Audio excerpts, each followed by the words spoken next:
वहम की वजह से उनको सही तरह इंतशार नहीं होता, और जब इंतशार नहीं होता तो वो खुद को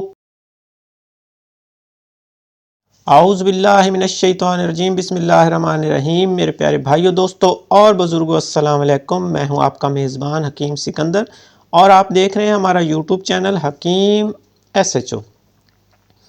मेरे प्यारे भाइयों, आज का नुस्खा मैं आपके लिए एक रोगन लाया हूं। रोगन का नाम है रोगन करिश्मा। ये रोगन नाम की तरह एक करिश्मा है। वो लोग जो कमज़ोर नहीं होते बल्कि कमज़ोरी का वहम करते हैं और इसी वहम से अपनी ज़िंदगी को सुकून से नहीं गुजारते। वहम की वजह से उनको सही तरह इंतशार नहीं होता, और जब इंतशार नहीं होता तो वो ख़ुद को कमज़ोर महसूस करते हैं और मुख्तलिफ़ किस्म की अद्वियात इस्तेमाल करना शुरू कर देते हैं। इस तरह के वहम के मरीज़ भी इस नुस्खा से फ़ायदा हासिल कर सकते हैं। ये रोगन ताकत में अपनी मिसाल आप है, इसका कोई सानी नहीं। चलते हैं अपने नुस्खे की तरफ बगैर कोई टाइम ज़ाया किए। नुस्खे का टाइटल है रोगन करिश्मा।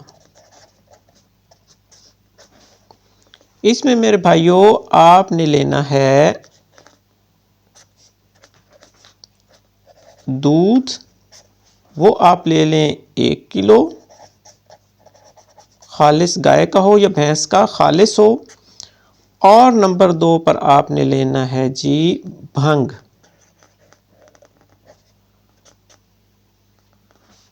भंग आपने लेनी है 1 छिटांक।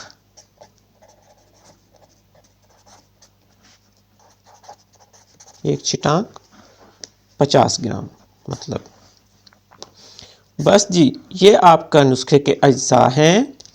बनाने का तरीका। बनाने का तरीका ये है कि आपने दूध को आग पे चढ़ाना है और भंग को इसमें डाल देना है।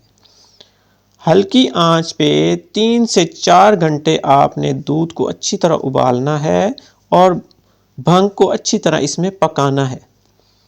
जब ये दूध 2-3 घंटे में आधा खुश्क हो जाए या आधे से भी कम रह जाए तो उसके बाद आपने भंग को एक कपड़े पे डालकर अच्छी तरह निचोड़ना है।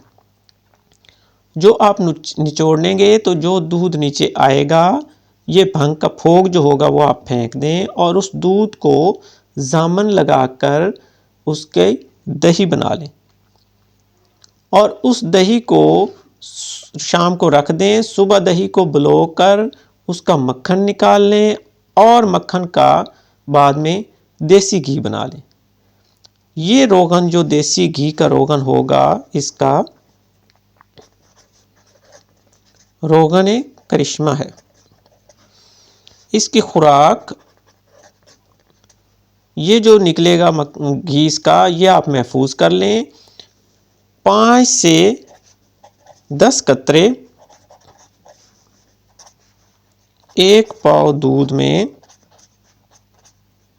1 पाव दूध गर्म में डालकर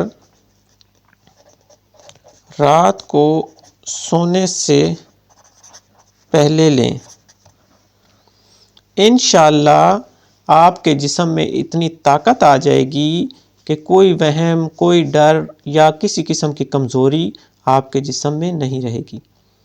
इसके साथ ही अब मैं इजाज़त चाहता हूँ। अपनी दुआओं में याद रखिएगा। अल्लाह हाफ़िज़।